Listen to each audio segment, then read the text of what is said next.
Joining us now is Executive Medical Director of Infectious Disease and Prevention at Advocate Aurora Health, Dr. Robert Citrenberg. Thank you, Doctor, for joining us this morning.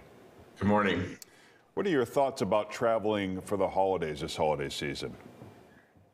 Well, it's certainly a lot better situation than it was last year. I think we have so many people that are vaccinated. So for vaccinated adults that are traveling, there really are no restrictions on what you can do. Obviously, you want to comply with all the safety measures, but we expect that for Thanksgiving and Christmas for vaccinated adults, you should be pretty free to travel. Let's talk about the boosters, too. Johnson & Johnson announcing that they are going to have a booster coming out. Would you tell people to do one vaccine over another at this point, or certain people try and get that booster early? Right now, our recommendation is the only vaccine that's been approved for boosters outside of immunocompromised is Pfizer. We don't recommend at this time getting a booster unless you got Pfizer for the first two. Now, that may change because there are studies that are being looked at right now, the so-called mix and match studies, looking at different types of vaccines. And for people who are concerned because they may have gotten Moderna or got Johnson & Johnson and want a booster, they should just be patient, because probably by the middle of this month, we're going to have recommendations for boosters for both Moderna and Johnson & Johnson. So I just tell people to hold tight. It's not an emergency to get a booster, but if you're concerned, you should be able to get one almost certainly by the end of this month.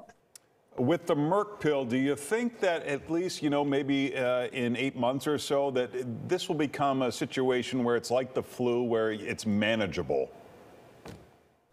Yeah, the Merck data was great. It reduced hospitalizations and deaths by 50%. Now, if you look at the other way, you say, well, there's still 50% of people who weren't helped by that, but it will certainly be a very useful tool. And I agree with Dr. Fauci. It in no way replaces the need for vaccination. Vaccination is a much more efficient and effective way to prevent the spread of disease.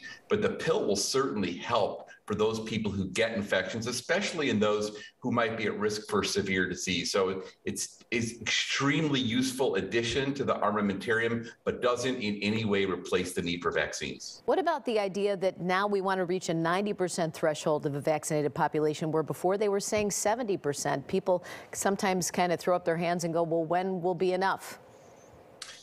Well, we're getting closer.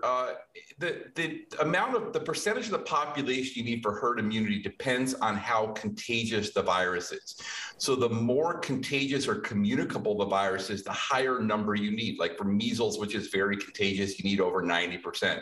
The original strain of the SARS-CoV-2 virus was not nearly as contagious as the Delta. So as the Delta has spread, that benchmark goes up for what you need to get herd immunity, but we're getting closer. If you look at the number of people who are vaccinated plus natural infections with Delta, we're getting pretty close to that number. Okay, great. Dr. Citrenberg, thanks so much for joining us this morning. My pleasure. 8:30.